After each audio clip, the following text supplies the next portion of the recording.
What if every new thing, every new idea that you see coming into the world right now has actually come before, and you are witnessing a re-emergence of that thing rather than a new birth? Truly, I tell you, there is nothing new under the sun. This comes from the book of Ecclesiastes. Ecclesiastes is an ancient book written by Solomon. And King Solomon was very wise. And according to scripture, he was the wisest man who ever lived. And it's interesting because the wisdom in this book, many people find depressing.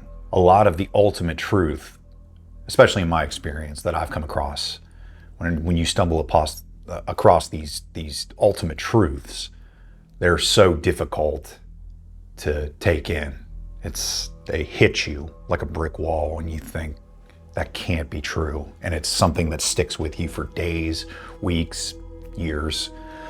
This book is what happens when you have someone with so much wisdom and resources that he did these philosophical and social experiments on his own life. He used his wealth to build things for a time and became an expert craftsman and engineer and worked with engineers to build these temples and just beautiful structures and gardens. But at the end of it, he was just not satisfied. There was still this void in him that couldn't be filled. He tried different things, different styles of life, different modes of being. He went a different direction the next time and he partied. I mean, he drank wine, and it does say that he somehow kept his mind sober and observed his own experience. And he tried this partying lifestyle, to try these substances, to try to forget and to have, just have fun for a while. And those things didn't pan out either. He felt empty still, yet like something just was not right about it. It couldn't fill this yearning he had in his heart.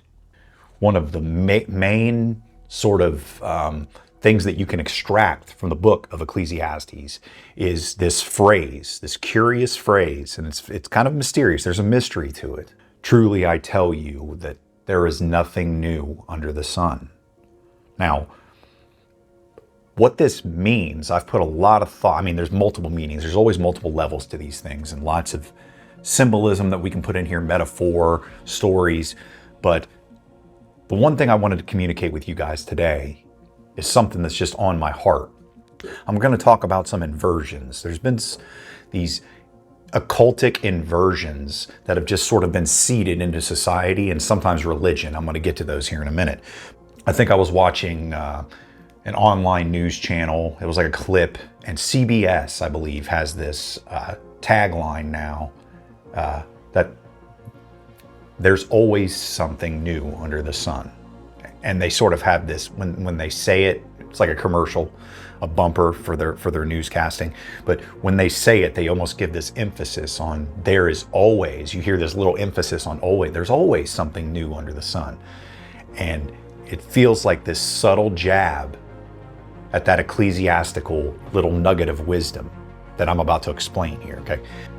The original meaning of this verse and what Solomon was getting at is that this world and everything in it and our desires are mixed up, and it can't be transcended. We cannot do it alone. There's a very important distinction here, that the occult has this, here's this interesting dichotomy here. The occult will almost always seduce you with this idea that these new things are emerging into the cosmos, into reality, that something that's never come before. It's kind of Luciferian in that just in the aspirations.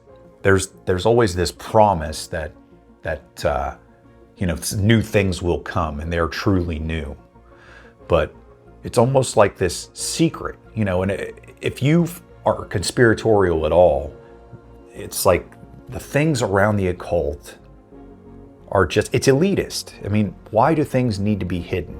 Now, many things that are true are hidden, but they're not hidden with intentionality. They're just out of reach, out of sight in many ways. You know, there is, you know, it's a Venn diagram in that way. You know, you're not going to be given, just because you come to the light or find the righteous path or, you know, follow Christ, or however you wanted to define that, is that it's not like you're going to get an instant download of consciousness and you're going to understand everything right away. It's always a journey. Sometimes you're going to be thrown, you know, if you ask for wisdom, a lot of times you're going to be thrown to the bottom of the barrel and you're going to have to climb your way out. Christ will accompany you on that, and that you will be assisted in that. The ultimate meaning of Ecclesiastes, the thing that we can kind of discern, is that we can't do it alone. This world there's something transcendent. We have to surrender to that transcendence. But what it is, you have to be very careful and delineate that with caution. Always learning, always, you know, knowledge. I mean, the Gnostics will believe, which Gnosticism has permeated almost every fringe part of Christianity and is kind of soaking in, but they believe, they put an overemphasis on knowledge, on the knowledge itself. They call it gnosis, which is like secret knowledge or sacred knowledge, which is, you know, it goes back to the elitism thing. It's always hidden. The fact that this major network is just trying to say that, you know, there's always something new under the sun. It's almost like they're trying to twist that and invert it. And it's like, you know, you could say, well, that's just, you know, it's a subtle little thing. Well, it's like, that's how they do it. They do this hundreds of times, thousands of times, over time. Before you know it, you've forgotten the original meaning of the scripture. And another interesting little piece of that phrase, that interesting little phrase, nothing new under the sun. Now, we can take it as a metaphor. It's this interesting little symbol, this archetype of a boundary, the boundary of our world against this current of the heavens. You know, it's a realm that we're not privy to. We don't have access to. Time may flow differently. I mean, we could start 1,000 conversations. Rabbit hole, definitely. I mean, everything under the sun in this phrase is just, it's like a limitation. Like I said, boundary. Boundary is a better word for it. We are in this world and we must exist in this world for what purpose that it has for us, that God has for us in this world, and we have to accept that. We cannot go beyond that. Okay, we can't, and to reach for that is, you know, that is the transgress. I mean, it's pride. Pride is, and that was the you know, the satanic sin, the satanic mindset that I will ascend. You know, Satan said to himself, I will ascend above the throne of God, and, you know, set my own throne. You know, I'm paraphrasing. The book of Ephesians has an interesting little phrase in it. The days are evil. And I think that this closely relates to that nothing new under the sun, you know, type of, it's almost as if it's a reference to, you know, these things that exist in space-time. There you use the sun, which we use the sun as a measurement of time.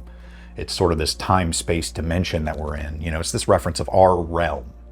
And when it says the days are evil, it's, if this verse in Ephesians is telling us that our space-time is fallen. I mean, and this is right in line with the biblical narrative that there have been rebellions, multiple rebellions. You know, humans had theirs. It was the Garden of Eden, the eating of the fruit of forbidden knowledge, once again, and the Gnostics have dug their claws into that, and I think have corrupted that in many ways. You judge a tree by its fruit. You know, if you disagree with me, throw it in the comments. We'll discuss it.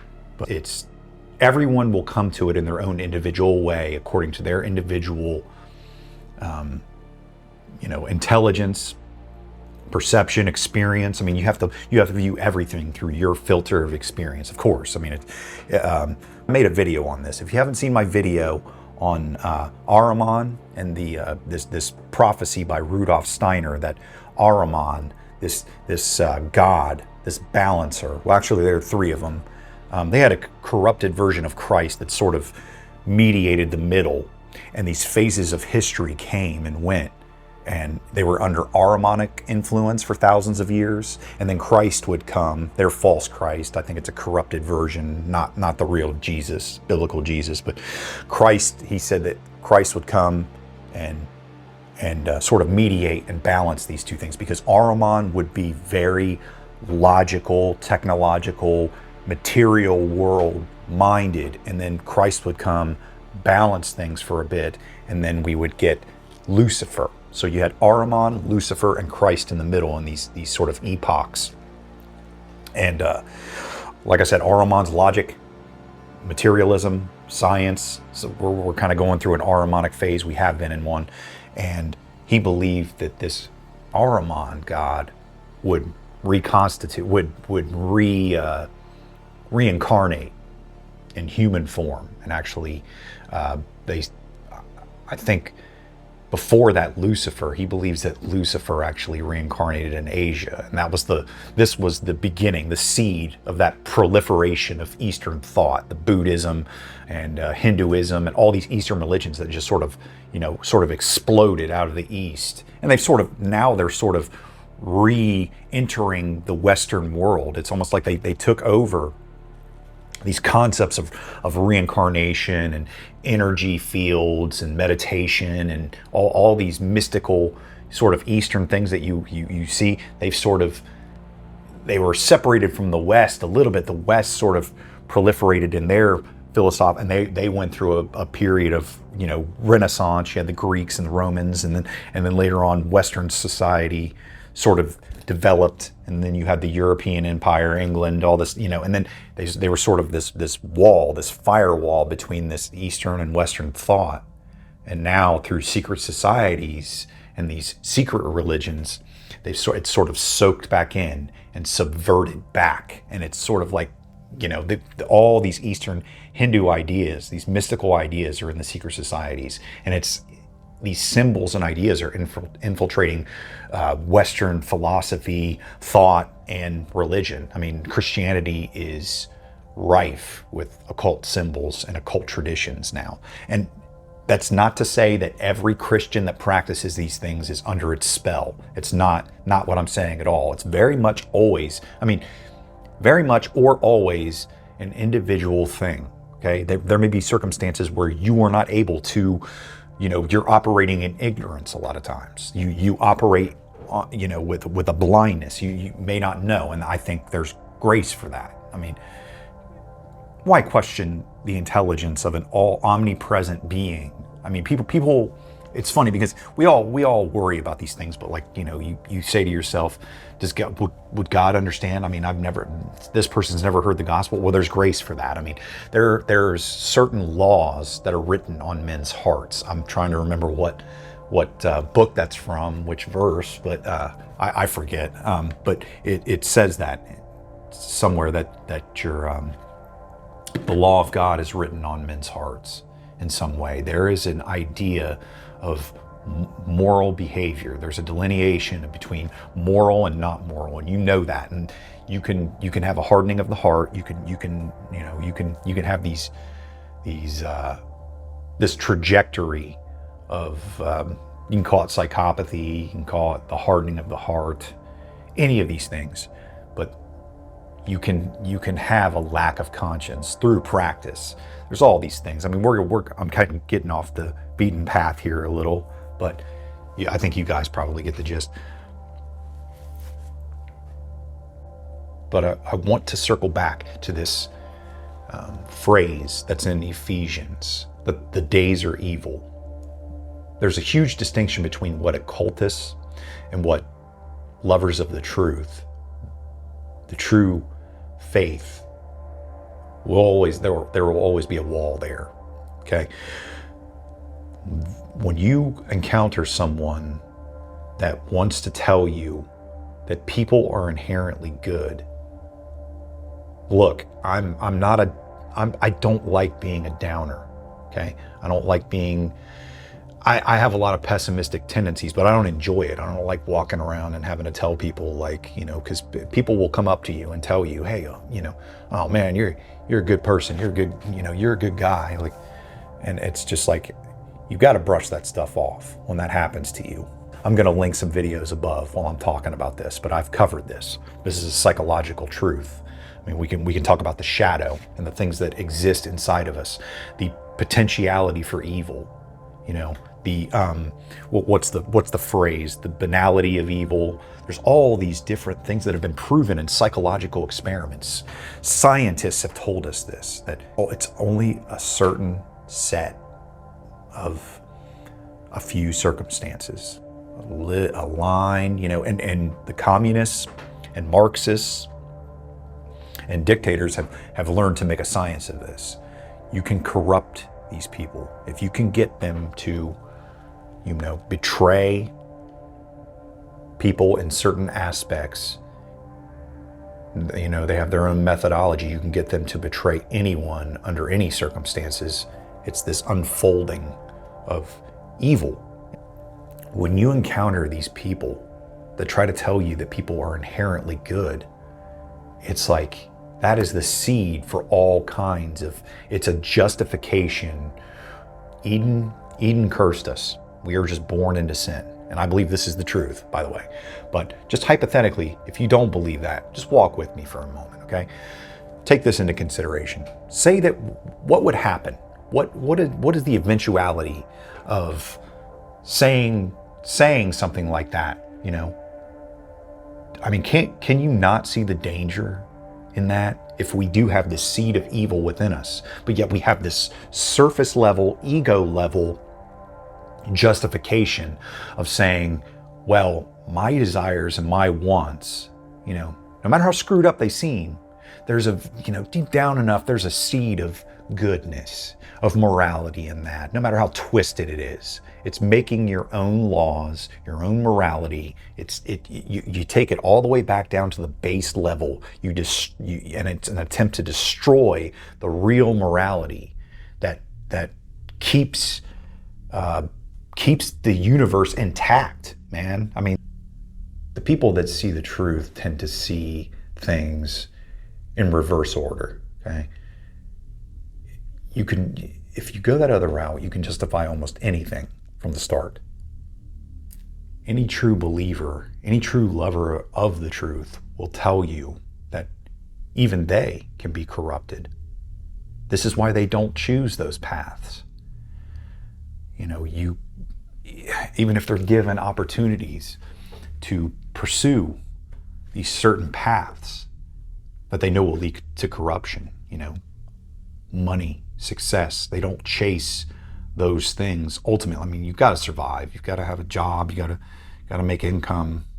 You got to make your way in the world. But beyond that, beyond necessity, power corrupts. So another interesting experience I had just about a year, may have been 2 years ago, and I'm not going to name the company I was working for, but it was a big one, and we had to learn a new rule. Okay, I'm not even going to say what they titled it, but they made mention of the golden rule. And for those, I mean, most people know this: treat people the way you want to be treated. That's the golden rule. Christ said that. I mean, he reiterated that in similar ways in his sermons and everything. You treat people the way that you would want to be treated. You love your neighbor as yourself. It's the striving for empathy. It's never perfect, but that's the gist of the golden rule for those who didn't know. But in this training for this company, I had to watch these videos on a computer, and they made mention of this golden rule. But that wasn't it. It said, you should treat people the way that you want to be treated, but sometimes that is not enough. And they went through an entire spiel about how the golden rule was not enough. Empathy is not enough. They started injecting all of these artificial, well, I mean, it was equity. They didn't come out and say that. They may have actually explicitly said the word equity at some point, but it was that we must not, lose sight of the fact that some people are disadvantaged, and they need that extra boost. It was that was the essential gist of it. It was like this strange ideological injection into your moral assumptions. It was like they were digging it, because the golden rule, I mean, we all know this. It's everywhere. It's sort of the foundation of Western society. I mean, it's an amalgamation of all those Christian values that we have built the Western world on. And now we're being told, like, in just subtle, and this is the subtle thing. I'm not going to tell you what the name of the rule was or the company, but they said it was a new rule that transcends the golden rule. So it was almost like this way of, they said it transcended it, but it was this way that they were subverting that moral, that it's almost unconscious. I mean, it's an archetype to us. We just assume, people, a lot of Christians will throw this word karma. Don't get me started on this. This is going to have to be a whole video in itself. Christians throwing this karma word around, and they have no conception of what that word means. I know what they intend to mean. They're talking about an eye for an eye type of thing. That's more of the ideology that they're espousing. But they'll use this word karma. Karma's a bee, they say these things. But I digress on that. It was sort of this dismissal of this moral golden rule that we've used as a foundation. And to me, in that moment, it angered me. These things matter. And people will say, well, they're just stories. They're not. Everything is a story. Everything is information. I just made a video about this. If you really boil everything down, it's just cells to molecules. And then if you go even smaller, physicists have said that we're strings. It's just vibrations, vibrating energy itself. That's what everything is made up of. To me, it's literally echoes of the voice of God. People will criticize Christianity and talk about, how it's fables and children's stories. And I think that is a huge oversimplification. If we go back to this cyclical nature, there's nothing new under the sun. This is archaeologists will probably agree with me, but there have been civilizations. These great empires have come and gone. A lot of it was by their own hand, their own choices. It just inevitably happens. Civilization has a corrupting effect on humanity and humanity's soul. And eventually, collectively, it's almost like a disease that just spreads at a certain point. And you have these inflection points along the growth of a civilization. You have to make choices. And for whatever reason, that's a whole nother rabbit hole, but these empires have come and been destroyed and fell. But there's lessons. Okay? We can't take the information. I can't tell you, I can't give you a map of all these cities that existed in this empire. I can't tell you what their names were or how they pronounce, even if we find their names and information on a tablet somewhere, I can't tell you exactly how it was pronounced, so much information is lost, but it can be passed on. It partially exists in us through these archetypes, these little stories where the information is kept. And these stories are, passed down through word of mouth.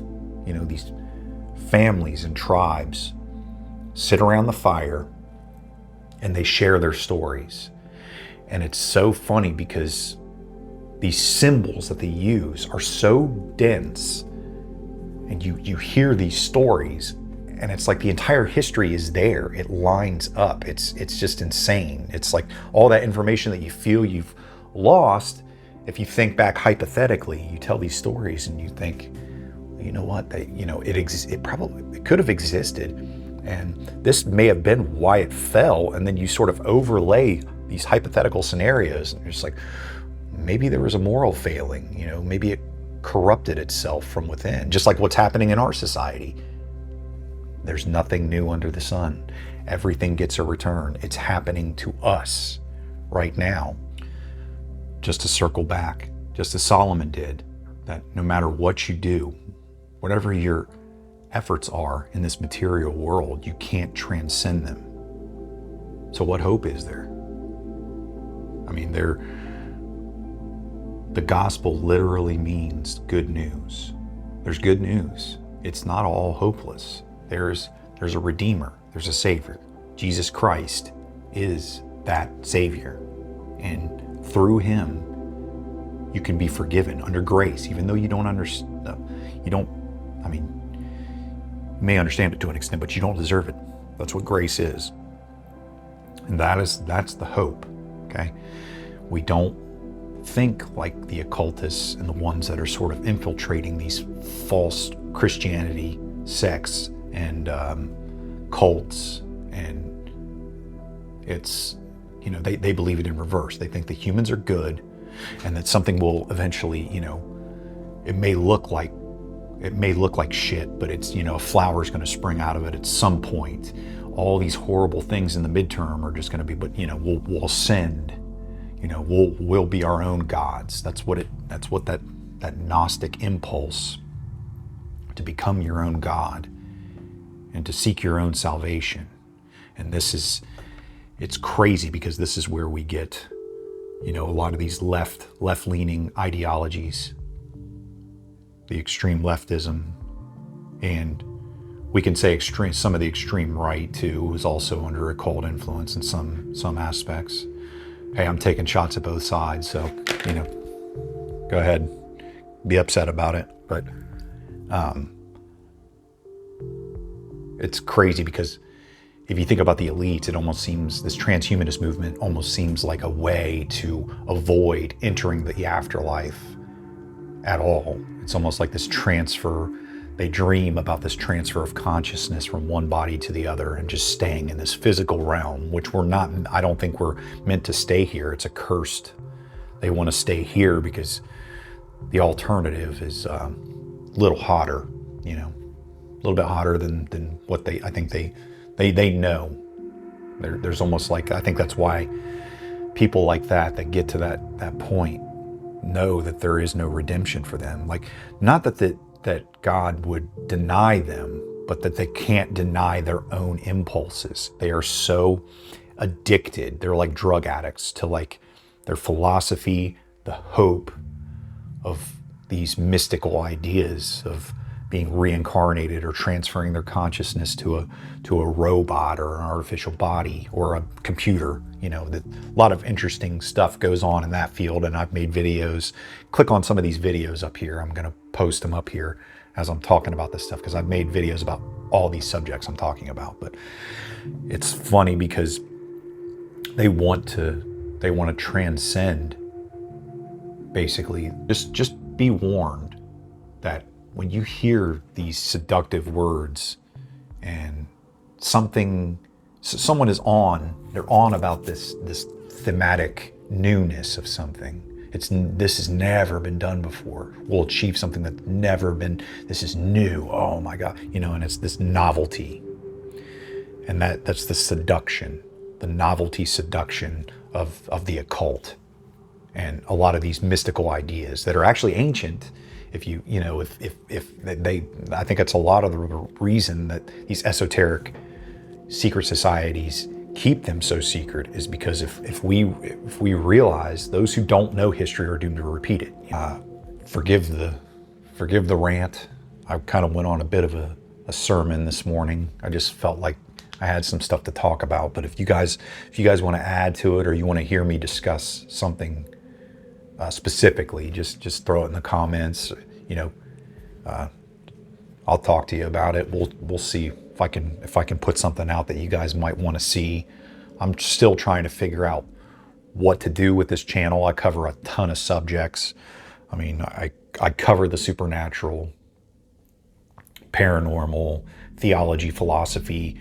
I've not really narrowed things down a whole lot, but anything that interests me. Maybe I've been selfish about it, but I don't, it's not like I have a huge following yet, but I'm waiting on you guys to kind of nudge me in a few of these directions that I need to go. So just let me know if there's something you want to see, want to hear about, or I'm working with very minimal equipment right now. I'm literally recording on my phone with a wired mic. So the audio quality will get better. I'm going to get a multiple camera set up. I've just haven't ordered everything, and I'm not a tech individual at all. Like I'm not tech savvy, but I'm learning. I've come a long way. I mean, in the last few years, just I'm going for goosebumps and entertainment and thought-provoking ideas and images. That's kind of what I'm going for. It kind of leaves you wanting more. But yeah, if you have any suggestions on that, just hit me up in the comments, and it would mean the world to me if you hit me with a comment and share this with a friend, and check out some of my other work on this channel. But yeah, I will talk to you all soon. I've got 2 more videos lined up that I'm going to be working on this week. I'm going to get them out ASAP. I actually just started a new job myself, so I'm going to get them out as soon as I can. So I will talk to you all very, very soon.